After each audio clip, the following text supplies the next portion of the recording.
You know the whole FDIC $250,000, okay? So if now you're going to come and protect depositors and you're saying they should do that, fine, no problem. Then you have one of two decisions you guys got to make. Either one, you have to increase to 250 and put no limit, which is kind of what you're doing right now, or raise it to a number. But if you say 250 and you're willing to do that no limit, then it's not really 250. It's just a wink, 250. Hey, be very careful, but don't worry about it. We're going to back you up even if it's more than 250. One part of government will pay you the 250. The other part of government will give you the rest. So what's the right thing to do? Do you think that number needs to be what, Tom? What do you think that number needs to be? Well, I agree with Mark Cuban. And Mark Cuban just said, shouldn't we move this to 500? Like $500,000 insured. I think that's a rational approach. Now, I'm all in favor of protecting depositors. I am one, not of SVP, but I am a depositor, and I'd love to see myself protected. But I'll tell you what I don't like. What this basically tells the banks is that you can be foolish, and the government's going to bail out your depositors, and you only have to worry about the investors. I just think when you make these bailouts, it's a moral hazard. But I think it should be 500 to your core point. I think it should be a little higher than that. I think probably $1 million is probably more realistic for today's day and age. And what that will do is, if you have money in payroll, you can probably do sweeps. You can invest it in treasuries and then bring it back in the day before payroll.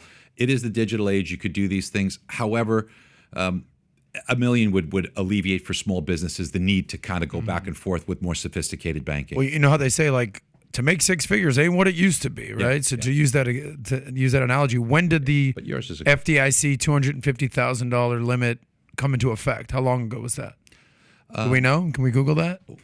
Because if it was 50 years ago, it's not the same number. It was 100,000. What if we adjusted the 250 across time? Well, exactly. I mean, it was 100,000 for a long time. Was it? All right, I'm just trying to look for. I'm sure Rob is on the ball here, but for instance, this past year, we've seen that Social Security has increased by 8% to deal with inflation and the cost of living, CPI, and all that.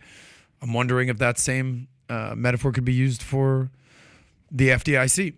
And by the way, Rob, when you do that, can you also run a poll on the podcast right now, since we're on the topic, of what they think it needs to be increased to? Should it stay at, I'm asking this question on Twitter, well, keep it at 250, okay? I'm more towards you, which is, I think $1 million is the number, because we can keep it at $1 million for 10 years, 20 years. And you just kind of keep it at that number. And also, Pat, you don't want it to be too much more than that, because then you got to pay insurance on that, where that would put some banks that are smaller in a tough position. Mm-hmm.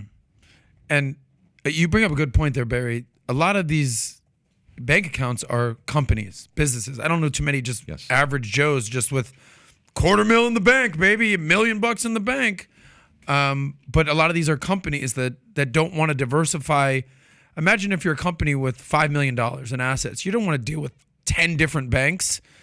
Like kind of what Cuban said. You have all these fees. It'd be great for the banks, but you just want to consolidate, keep it simple.